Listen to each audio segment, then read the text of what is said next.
제17장.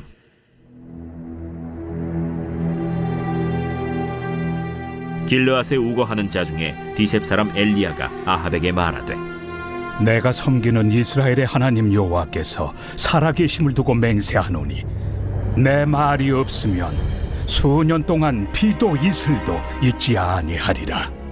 여호와의 말씀이 엘리야에게 임하여 이르시되, 너는 여기서 떠나 동쪽으로 가서 요단 앞 그리 시냇가에 숨고 그 시냇물을 마시라.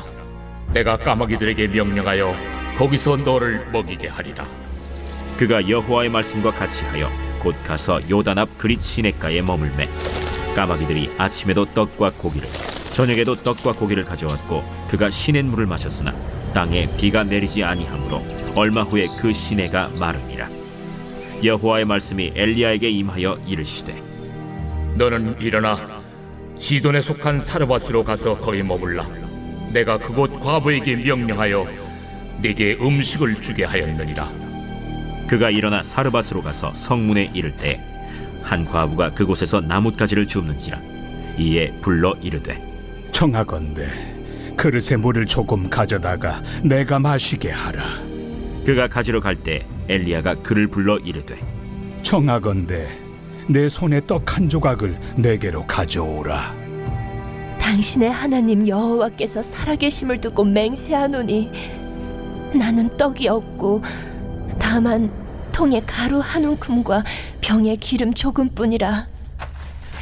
내가 나뭇가지 둘을 주워다가 나와 내 아들을 위하여 음식을 만들어 먹고 그 후에는 죽으리라.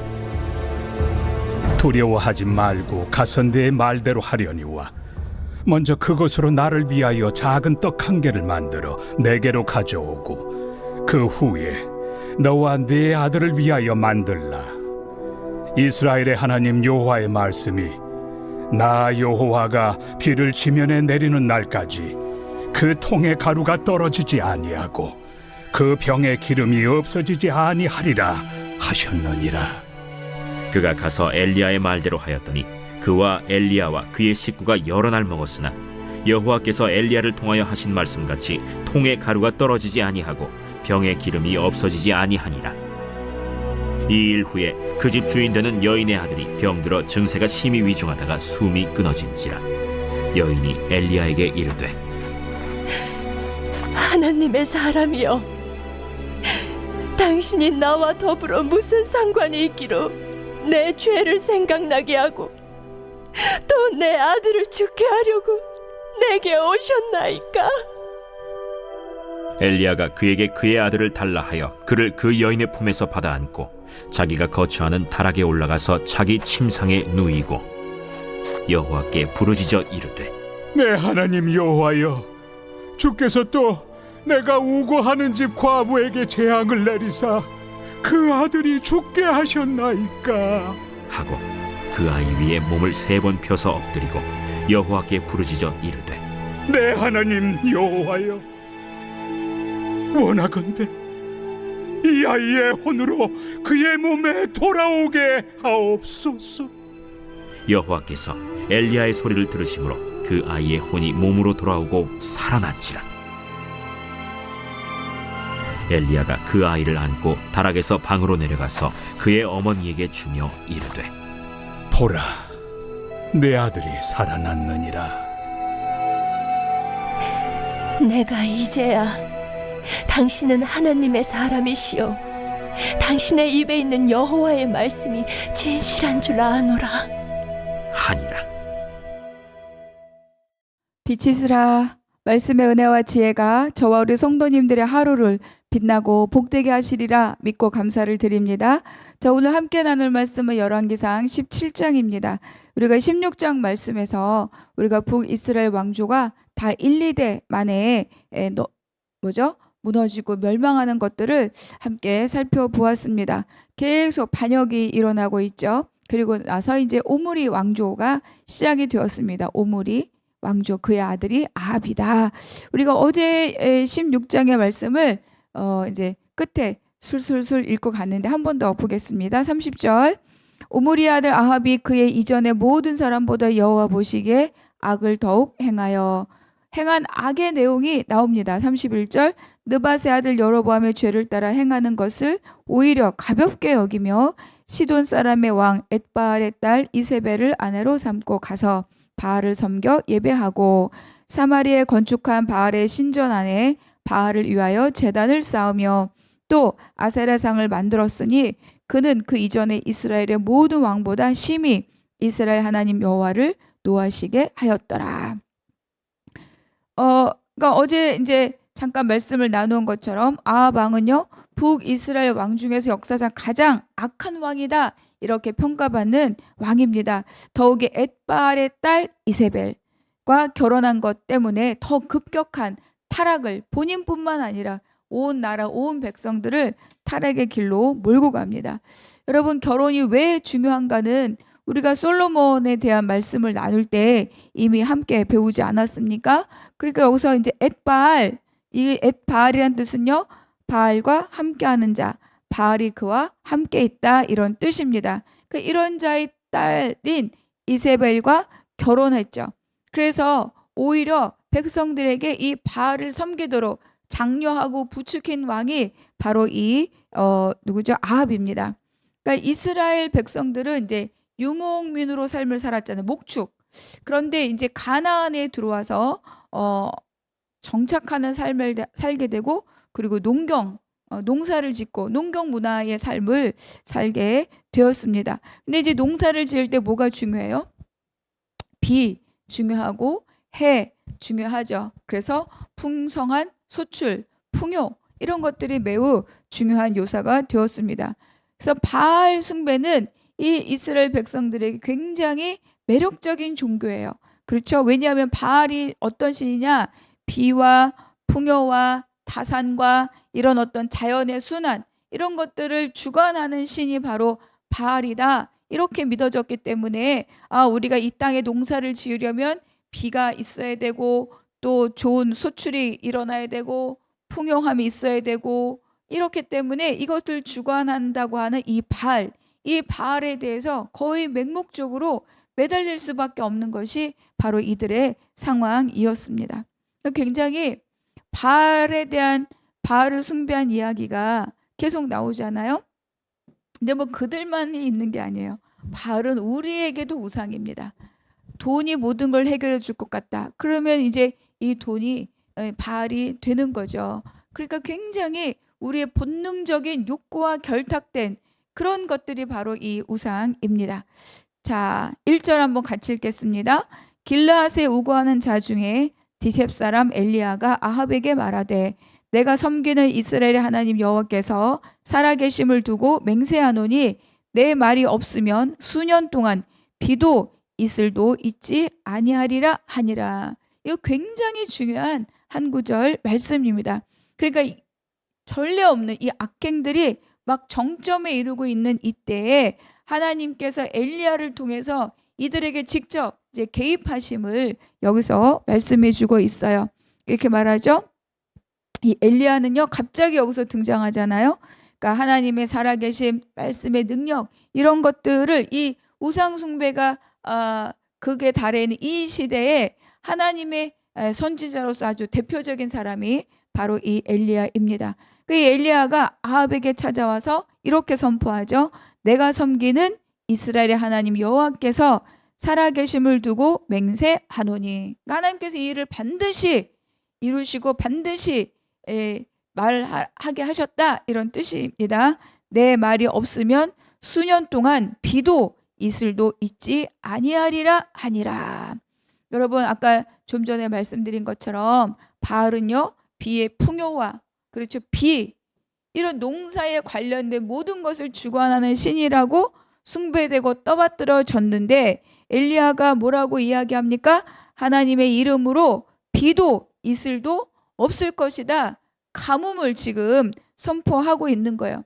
그러니까 하나님의 선포에서 이 그들이 지금 숭배하고 있는 바알도 이 하나님의 선포 앞에 아무런 힘이 없다는 것을 지금 보여주고 있는 거죠. 바알 아무것도 아니다. 모든 것을 주관하시는 분은 여호와 하나님이시다. 그분이 우리의 주권자이시다. 이걸 지금 이 누구죠? 엘리야가 아합 앞에 선포합니다. 그 비를 주시는 것은 바알이 아니다. 비를 주시는 분은 하나님이시다. 풍요든 다산이든 모든 것을 주관하는 것은 여호와 하나님 한 분이시다. 이거를 선포한 겁니다. 그러니까 그들이 막 바알밖에 없는 것처럼 바알을 막 숭배하고 있을 때 아니다. 바알조차 다스리고 모든 것을 주관하는 분은 여호와 하나님 한 분이시다. 그런데 이제 이 이야기를 들은 아합이 가만히 있지 않겠죠. 그래서 하나님은 엘리야에게 말씀하십니다. 요단 앞 그르 시냇가로 도망가서 숨으라. 6절과 7절 읽겠습니다. 까마귀들이 아침에도 떡과 고기를 저녁에도 떡과 고기를 가져왔고 그가 시냇물을 마셨으나 땅에 비가 내리지 아니하므로 얼마 후에 그 시내가 마르니라. 여러분 이 말씀을 잘 보셔야 됩니다. 그러니까 하나님은요 까마귀를 통해서 먹을 것을 지금 공급하고 계셨고 그리고 시내가 지금 흘러가잖아요. 그러니까 그 시내의 물을 엘리야가 어때요? 마시고 있었습니다. 그러니까 먹고 마시는 일이 여기서 지금 해결되고 있었어요. 그런데 지금 계속 가뭄이잖아요. 그러니까 얼마 지나지 않아서 그 시내도 어때요? 말라버립니다. 그러니까 하나님의 공급하심을 받고 있지만 그러나 그것으로 인하여서 지속적으로 어떤 안정이나 풍요가 지금 보장되고 있지 않다는 것을 여기서 지금 말씀해주고 오는 겁니다. 여러분 시내가 마르면 당연하죠. 지금 다 온 곳에 비가 없어서 다 땅이 쩍쩍 갈라지면서 가뭄인데 누구죠? 엘리야가 마시는 시냇물만 쫄쫄쫄쫄 흐르고 있다. 그것도 기적이지만 그렇지 않다는 것을 여기서 말씀해주고 있어요. 그러니까 이 자리는 어떤 겁니까? 하나님의 공급으로 인한 하나님의 은혜를 경험하면서도 동시에 현실적인 어려움을 경험하는 겁니다. 이게 우리의 믿음의 삶인 거예요. 하나님의 공급이 있지만 이 세상 속에서 우리가 살고 있기 때문에 이 현실 세상이 주고 있는 어려움들로부터 우리는 100% 정말로 다 아무것도 겪지 않는 안전지대가 아니라는 거예요. 여러분 신앙이라고 믿음의 삶을 산다는 것이 세상에 겪는 어떤 환난, 고난, 어려움으로부터 완전히 벗어나서 별천지에서 사는 것이 아니다. 그거를 오늘 본문에서 우리에게 가르쳐주고 있습니다. 믿음의 사람도 고난을 겪고 막다른 길에도 내몰리기도 한다. 그런 순간이 온다는 겁니다. 그러니까 우리가 말씀에 순종하고 살아도 말씀을 따라 살아도 어때요? 메마른 시내를 맞이하게 된다는 거예요. 그런데 이게 중요한 것은 이것이 끝이 아니다라는 겁니다. 여러분 우리는 하나님을 믿으면 어떤 고난도 없기를 바랍니까? 그렇지 않다 말씀해 주죠. 우리가 막 도망가면 먹거리가 없으면 어떻게 살지? 공급하신다 보여줍니다. 그러나 시내가 마를 때가 있다. 그런데 그것이 끝이 아니다. 그럼 어떻게 되는 겁니까? 하나님이 또 말씀하는 거죠. 그 다음 순종의 자리로 우리를 인도해 가십니다.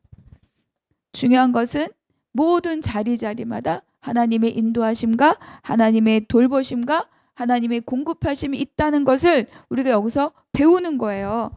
그러니까 믿는 사람은 환난을 피해가는 자가 아니라 어떤 상황 속에서라도 하나님의 은혜를 발견하는 사람이 그것이 우리의 복인 겁니다.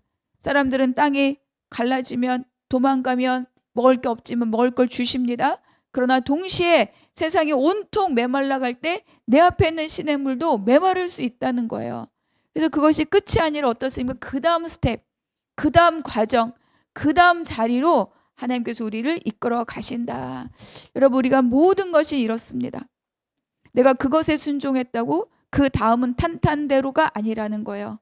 우리는 날마다 자기를 부인하고 자기 십자가를 지고 가는 그 삶을 사는 것이지 내가 한 번의 순종으로 마치 하나 뚝딱 복권 당첨돼서 평생 놀고 먹는다. 하나님은 우리에게 그런 삶을 허락하신 적이 없습니다. 마른 시내가 있을 수 있다. 마른 시내가 온다. 그런데 그것이 끝이 아니다. 그 자리에서도 하나님은 우리의 길을 열어가신다. 이것을 기억하시기 바랍니다. 그래서 이어지는 말씀에서 하나님의 말씀이 다시 엘리야에게 임합니다. 그 다음 순종의 길을 가르쳐 주시는 거죠. 그래서 우리는 날마다 한 걸음씩 하나님의 인도를 따라 살아가는 자들입니다. 9절에 보니까 너는 일어나 시돈에 속한 사르밧으로 가서 거기 머물라. 내가 그곳 과부에게 명령하여 네게 음식을 주게 하였느니라. 그래서 갔습니다. 갔는데 어때요? 거기는 풍성합니까? 거기는 부요합니까? 아닙니다. 그 자리도 어때요? 먹을 것이 없는 곳이에요. 12절에 보니까 당신 하나님 여호와께서 살아계심을 두고 맹세하노니 나는 떡이 없고 다만 통에 가루 한 움큼과 병에 기름 조금뿐이라. 내가 나뭇가지 둘을 주어다가 나와 내 아들을 위하여 음식을 만들어 먹고 그 해에는 죽으리라. 한 끼 먹고 죽을 것만 기다리고 있는, 여기도 먹을 것이 없습니다. 그런데 하나님이 여기를 가라 그랬고 그 과부에게로부터 내가 너를 공급하겠다고 했잖아요. 그러니까 아무것도 지금 말이 안 되는 상황에 놓여 있습니다. 그런데 엘리야가 아주 담대하게 말합니다. 그 떡을 나에게 주라. 이렇게 말하죠. 두려워하지 말고 먼저 나를 먹게 하라. 그럼 이 비가 끝날 때까지 너의 기름통과 너의 떡반죽 그릇이 마르지 않고 끊어지지 아니할 것이다. 이렇게 이야기하고 있어요. 그래서 그가 가서 엘리야의 말대로 하였다. 하나님의 명령을 들은 엘리야가 하나님의 말씀대로 행하고 엘리야의 말씀을 들은 이 과부가 정말로 내 자식이 이거 한 그릇 먹고 죽겠다라고 한 그 한 그릇을 엘리야에게 공개를 한 거죠. 섬겼죠. 하나님의 말씀이 엘리야에게, 엘리야의 말씀이 과부에게. 하나님의 말씀에 순종한 엘리야, 엘리야의 말에 순종한 이 사르밧 과부, 이겁니다. 이 믿음의 순환이 우리의 삶을 만들어가는 거죠. 그래서 16절에 보니까 통에 가루가 떨어지지 아니하고 병의 기름이 없어지지 아니하리라. 여러분, 우리 마음 여기서 끝났으면 좋겠죠. 내 평생 통에 가루가 떨어지지 않고 병에 기름이 마르지 않고 평생 이걸로 먹고 살면 좋겠다. 편안하게 살면 좋겠다. 놀고 먹으면 좋겠다. 아까도 말씀드린 것처럼 엘리야에게도 그랬던 것처럼 이 여인에게도 그렇지 않다는 거예요. 그래서 이 기근 중에도 마지막 음식을 나눠주고 하나님의 말씀대로 엘리야를 섬겼죠. 그런데 이 신앙의 순종 이후에 아들이 갑작스럽게 죽음을 당합니다. 그래서 이 여인은 어떻습니까? 더 큰 절망을 마주하는 거죠. 그래서 그 여인이 엘리야를 향해서 절규합니다. 18절 함께 읽겠습니다. 여인이 엘리야에게 이르되 하나님의 사람이여 당신이 나와 더불어 무슨 상관이 있기로 내 죄를 생각나게 하고 또 내 아들을 죽게 하려고 내게 오셨나이까. 그러니까 밀가루의 통에 통에 밀가루가 끊어지지 않고 병에 기름이 마르지 않으나 그것을 경험했다고 해서 하나님에 대한 이 믿음이 온전하게 신뢰함으로 자리 잡는 것이 아니라는 거예요. 기적이 우리의 신앙을 완성시켜 주는 것이 아니다. 여인이 말합니다. 내 죄를 생각나게 하고. 그러니까 혹시 이 아들이 죽은 것이 내가 무언가 잘못한 것으로 인하여서 하나님께 내가 심판받는 것이 아닌가. 차라리 그때 먹고 죽었던 것이 더 나은 것이 아닌가. 이런 오만 가지 생각이 이 여인을 사로잡고 있는 거죠. 그래서 엘리야를 찾아오고 절망하면서 원망합니다. 근데 이때 어떻게 되겠어요? 엘리야가 할 일이 뭐예요? 그렇죠. 이 아이를 안고 가서 하나님께 부르짖고 하나님 이 아이의 생명을 되돌려 주신 거죠. 그래서 이 여인은 이렇게 말합니다. 당신의 입에 있는 여호와의 말씀이 진실한 줄을 아노라. 당신의 입에 있는 여호와의 말씀이 진실한 줄 아노라. 얼마나 큰 믿음의 고백입니까? 그러니까 이 과부는요, 단순히 현실적인 문제를 해결하는 하나님이 아니라는, 현실적인 문제를 해결하지만 그 해결만을 해주시는 분이 아니라 생명의 주인이 누구시냐, 우리 삶의 주인이 누구인가, 그거를 깨닫게 해 주셨던 겁니다. 그러니까 우리는 종종 하나님이 해결책을 주시기를 원하잖아요. 돈 없으면 돈 주고, 건강 없으면 건강 주고, 이것 없으면 저것 주고, 이렇게. 시험 볼 때마다 100점 맞게 해주고 이렇게 해결책만을 주시는 분이었으면 좋겠다. 이렇게 생각할 때가 많이 있지 않습니까? 그러나 어때요? 하나님은 해결책, 문제 해결사가 아니다. 뭐 당연히 문제를 해결하시죠. 그런데 그것으로 하나님을 알 수 없다. 더 본질적인 하나님이 어떠한 분이신가를 알게 하도록 우리가 정말로 더 하나님 앞에 가까이 가도록 하나님께서는 이런 환경을 이용하신다는 거죠.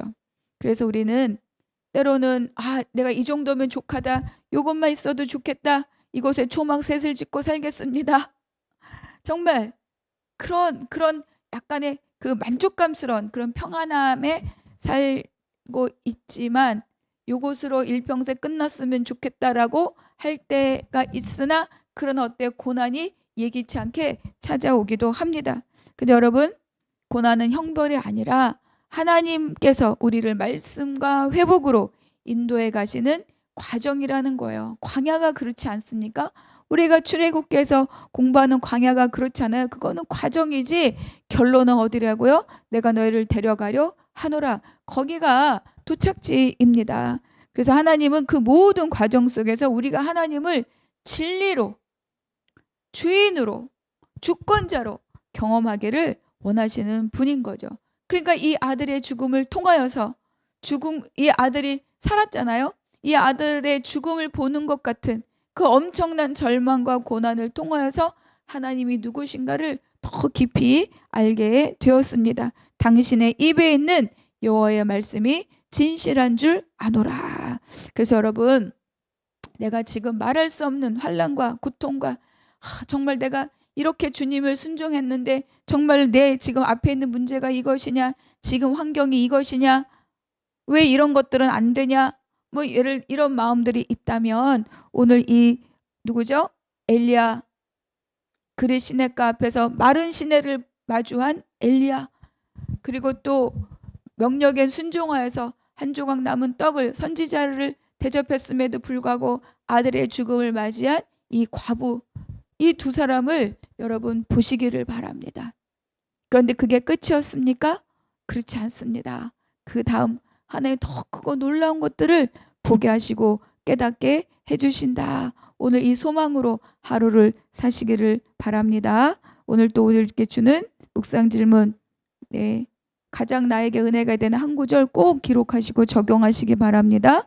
오늘 내가 겪고 있는 어려움 속에서 하나님의 돌봄을 경험하고 있습니까? 하나님의 은혜를 바라보고 있습니까?